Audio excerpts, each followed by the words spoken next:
Bonjour à tous, alors aujourd'hui je voulais vous parler des analyses médicales. Et oui, il y a des choses qui, quand quelqu'un vient me voir pour un problème d'acné, me sont très utiles d'avoir des analyses, notamment au niveau des hormones, qui peuvent être faites, qui peuvent être demandées chez le médecin et qui peuvent me donner beaucoup d'informations. Alors j'ai pensé que j'étais pas la seule dans le cas, j'ai pensé que si vous aviez envie de consulter un naturopathe pour votre acné par exemple, ça pourrait également lui être utile. Donc je voulais passer en revue l'ensemble des marqueurs sanguins qui peuvent éventuellement être demandés chez le médecin et qui peuvent avoir une importance pour la personne que vous irez voir. Il s'agit principalement d'hormones et éventuellement de certaines autres indications sur votre santé générale. Alors il faut prendre ceci bien sûr avec beaucoup de précautions. Il ne s'agit pas d'une interprétation qui est médicale. Il s'agit juste moi d'un feeling, d'un sentiment que je ressens sur la personne en fonction des différents marqueurs qui me sont donnés. Voilà. Alors je voulais passer en revue l'ensemble de ces hormones, l'ensemble de ces indicateurs, vous dire un petit peu moi ce que je vois derrière ça ou ce que je pense derrière ça. Vous pouvez avoir l'ensemble des hormones dont je vais parler là dans la vidéo, tout simplement en demandant dans le formulaire autour de cette vidéo, en bas, en haut, à côté, je ne sais pas où est-ce que ça va être exactement, mais il y aura un formulaire où vous pourrez demander un récapitulatif, une fiche récapitulative de l'ensemble de ces marqueurs. Voilà, donc on va passer en revue ces différentes indications et je vais vous expliquer un petit peu ce que moi ça me dit. Bonjour, alors bienvenue sur cette vidéo. Je voulais vous parler des analyses médicales que j'aime bien avoir d'avoir quelqu'un qui vient pour une consultation sur l'acné. Ce sont des analyses qui me sont très utiles parce qu'elles me permettent de mieux comprendre la situation de la personne. Donc je vais vous parler des différentes hormones en question et pourquoi ça m'est utile.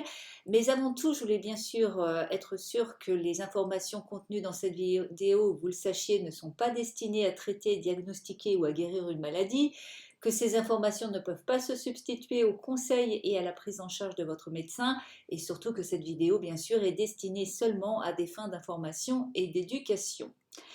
Alors, les valeurs en question, quelles sont-elles? D'abord, les hormones sexuelles. Alors, ce que moi j'aime bien avoir, c'est notamment l'œstradiol, qui est une forme d'oestrogène. Cette valeur, selon moi, elle est peu intéressante en soi, mais si elle est très basse, ça peut éventuellement être un signe d'hyperandrogénie, c'est-à-dire que les androgènes seront probablement plus élevés. Bien sûr, ça peut également signifier qu'une personne est en ménopause, mais encore une fois, ce qui m'intéresse surtout par rapport à l'œstradiol, c'est de le comparer à la progestérone. C'est le rapport entre les deux qui est intéressant. Alors bien sûr, on peut avoir une progestérone elle-même basse par rapport à la moyenne que vous donne le laboratoire. Si elle est basse, c'est souvent un problème d'ovulation, c'est-à-dire que ce que ça me donne comme renseignement, c'est que la personne, très vraisemblablement, n'a pas des ovulations régulières. En effet, c'est pendant l'ovulation qu'on va, à partir du corps jaune, qui est donc quelque chose qui est le résultat de l'ovulation, c'est à partir de ce corps jaune qu'on fabrique la progestérone. Et donc, si on n'ovule pas régulièrement, eh bien, on va avoir moins de corps jaune et on va avoir moins de progestérone. Mais encore une fois, surtout, ce qui est intéressant, c'est le rapport entre l'oestrogène et la progestérone. Idéalement, il doit y avoir à peu près 10 à 20 fois plus de progestérone que d'oestrogène, pas moins, et ce, quel que soit l'âge. Si ça n'est pas le cas, c'est un signe possible de ce qu'on appelle la dominance en oestrogène, c'est-à-dire que les oestrogènes vont avoir un effet particulièrement fort sur cette personne, ce qui n'est pas toujours une bonne situation. Pour différentes raisons, ça peut engendrer eh bien, des problèmes de migraine, ça peut engendrer beaucoup de différents profils hormonaux et également ça peut être quelque chose qui favorise une condition qui est appelée le SOPK, syndrome des ovaires polykystiques, qui elle-même peut déclencher de l'acné. Donc je regarde toujours ce rapport entre la progestérone et l'œstradiol, c'est très important à mon avis et c'est quelque chose qui malheureusement est très commun. Je regarde également la cortisol. Le cortisol, qu'est-ce que c'est? C'est l'hormone du stress. C'est sécrété par les glandes surrénales, des petites glandes qui sont au-dessus de vos reins. Et donc, si j'ai un taux élevé dès le matin, parce que généralement ce taux est un taux qui est demandé dans une analyse faite à jeun, eh bien ça peut signifier que la personne eh bien, connaît une période de stress très profonde. Simplement, il faut savoir que cette analyse n'est pas forcément fiable parce que le cortisol est une hormone qui change plusieurs fois pendant la journée, qui a un cycle différent pendant la journée, et idéalement, pour vraiment comprendre la situation au niveau du cortisol, cette analyse devrait être faite plusieurs fois pendant la journée. La prolactine est également une hormone qui m'intéresse beaucoup. C'est une hormone qui est sécrétée par l'hypophyse. Elle est généralement, si vous avez un excès de prolactine, ça peut être dû à beaucoup de choses. Ça peut être bien sûr quelque chose qui est dû à la grossesse, mais ça peut être également un signe d'hypothyroïdie ou encore une fois de SOPK. Ça peut être dû à une tumeur bénigne ou à une insuffisance rénale. En tout cas, c'est vraiment quelque chose à connaître si votre prolactine est élevée. Je recommande très fortement, si c'est le cas, de revoir votre médecin. Normalement, ça devrait être son réflexe pour voir à quoi est due cette prolactine élevée. Ce qui va m'intéresser également, c'est le rapport entre une hormone qui s'appelle la LH et une autre qui s'appelle la FSH. Le rapport entre ces deux hormones devrait normalement être de 1/1. Vous devriez avoir autant plus ou moins de LH que de FSH. Chez les femmes qui souffrent de SOPK, ce rapport peut être beaucoup plus élevé. Vous pouvez avoir beaucoup plus de LH que de FSH. Ce rapport peut être de 2/1 ou de 3/1. En tout cas, quand la LH est élevée, pour moi, c'est quelque chose qui peut indiquer le SOPK. Donc, je ne suis pas habilitée à diagnostiquer, bien sûr, mais quand une personne arrive avec ce type d'analyse, bien sûr, je lui recommande de retourner voir son médecin et d'avoir un diagnostic, enfin, de lui demander s'il est éventuellement possible d'avoir plus de renseignements sur le SOPK chez cette personne.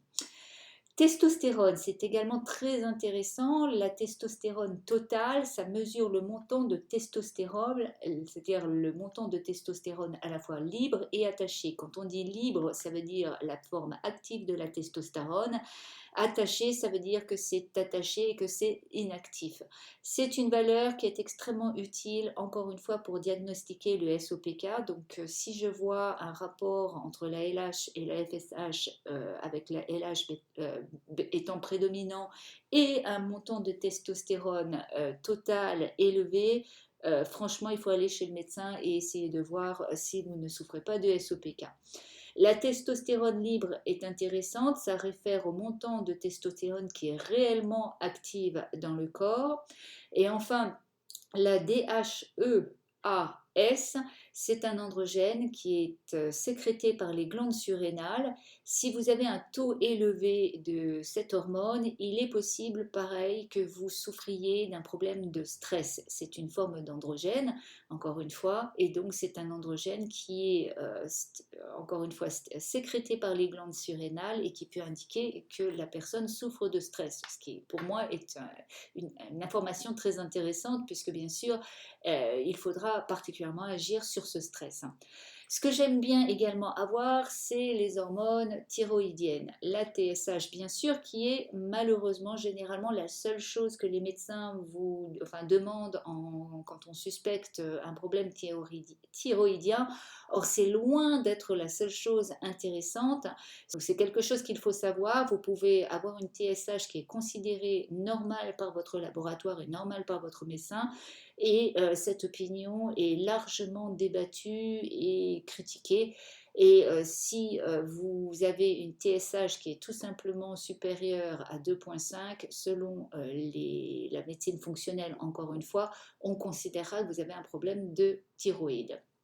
La T3 libre, c'est la valeur, c'est l'hormone thyroïdienne qui est réellement active, donc c'est vraiment ce qui est important, parce que la TSH, ça se passe au niveau de votre cerveau. La TSH est élevée quand on considère qu'il n'y a pas beaucoup d'hormones thyroïdiennes, mais l'hormone T3 libre, c'est réellement celle qui est active, c'est celle qui va créer, qui va faire le travail, qui va aller dans les cellules, qui va vous donner de l'énergie, qui va booster votre métabolisme, etc.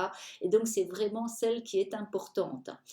Vous devriez voir également la T3 inversée ou inverse. Ça mesure une forme inactive de T3. Si elle est élevée, cette valeur, c'est souvent que ça veut dire que les récepteurs à la thyroïde au niveau de vos cellules peuvent être bloqués et donc ne pas amener votre médicament. Si vous prenez des médicaments pour la thyroïde et que vous avez un taux de T3 inverse élevé, malheureusement, votre médicament peut être pas aussi actif qu'il devrait l'être parce que ça bloque les récepteurs aux médicaments. Et enfin, ce qui est très très intéressant pour moi d'avoir, c'est bien sûr les anticorps TPO et TG, parce que ce sont des tests qui mesurent la maladie d'Hashimoto, qui est une forme très courante d'hypothyroïdie. Qu'est-ce que ça veut dire? Ça veut dire que dans le cas de la maladie Hashimoto, votre corps se retourne contre lui-même et attaque la glande thyroïde. Donc c'est vraiment intéressant d'avoir ces anticorps et de savoir si vous souffrez de la maladie d'Hashimoto parce que c'est une maladie qui doit être traitée. Enfin, je regarde particulièrement les taux d'insuline, insuline à jeun. C'est vraiment important, surtout encore une fois quand on souffre d'acné et quand on suspecte un SOPK par exemple, parce que c'est vraiment la façon c'est une des façons dont on va détecter l'excès d'insuline. Et on sait que l'excès d'insuline va créer une situation où vous allez avoir très vraisemblablement trop d'hormones mâles et donc une situation où vous pouvez entre autres avoir de l'acné. Donc le premier marqueur au niveau de la glycémie, c'est pas la glycémie à jeun. La glycémie à jeun, ça mesure le taux de sucre, de glucose dans le sang, mais c'est insuffisant pour détecter la résistance à l'insuline ou insulino-résistance, c'est-à-dire quand votre insuline ne fait pas son travail. Pour avoir cette information, il faut vraiment avoir le taux d'insuline à jeun et même mieux d'avoir le rapport entre la glycémie et l'insuline. C'est la meilleure façon de pouvoir détecter cette insulino-résistance qui est vraiment une des choses à savoir si vous souffrez des SOPK, est-ce que vous êtes insulino-résistante ou pas? C'est souvent le cas et si c'est le cas, eh bien c'est intéressant parce que vous allez avoir à agir sur cette insulino-résistance et c'est quelque chose que vous pouvez faire avec le mode de vie. Vous pouvez équilibrer votre glycémie grâce au mode de vie, vous pouvez avoir un programme d'exercice qui va aider vos cellules également à recevoir l'insuline. Il y a toute une série de mesures que vous pouvez faire vous-même qui vont améliorer cette insulino-résistance et qui vont vous aider en cas de SOPK ou en cas d'acné. J'aime bien également demander des tests pour la maladie cœliaque, tout simplement parce que la maladie cœliaque, donc la réaction allergique face au gluten, peut mener à de l'acné, donc c'est important d'être testé pour ça. J'aime bien aussi savoir le niveau de vitamine D, donc je demande la 25-hydroxyde D parce que ça permet de savoir si vous avez suffisamment de vitamine D et les femmes qui souffrent de SOPK ont souvent des taux de vitamine D trop bas. Et enfin, j'aime beaucoup avoir la protéine C réactive. Pourquoi? Parce que c'est une mesure du niveau de CRP, c'est-à-dire un marqueur d'inflammation. Ça me donnera comme information si la personne est particulièrement inflammée ou pas. Ce qui m'amène à un point très important, c'est que ces analyses, malheureusement, à mon avis, ne sont pas fiables à 100% et il est important de le savoir. Alors pourquoi? Parce que déjà, on fait ces analyses au niveau du sang. Or, il y a beaucoup d'hormones qui ne sont pas détectables au niveau du sang, qui le seraient plus par exemple au niveau de la salive. Or, par défaut, généralement, ce que votre médecin demande, c'est une analyse au niveau du sang.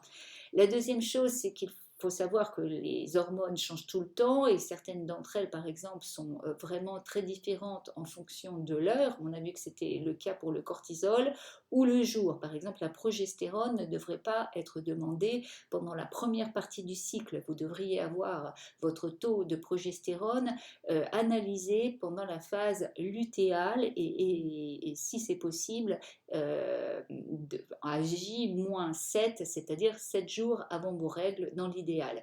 Et surtout, surtout, surtout, ce qu'il faut comprendre, c'est qu'une hormone, c'est un signal, hein, c'est quelque chose qui est fabriqué par une glande qui traverse, enfin qui voyage dans le sang et qui va aller vers une cellule.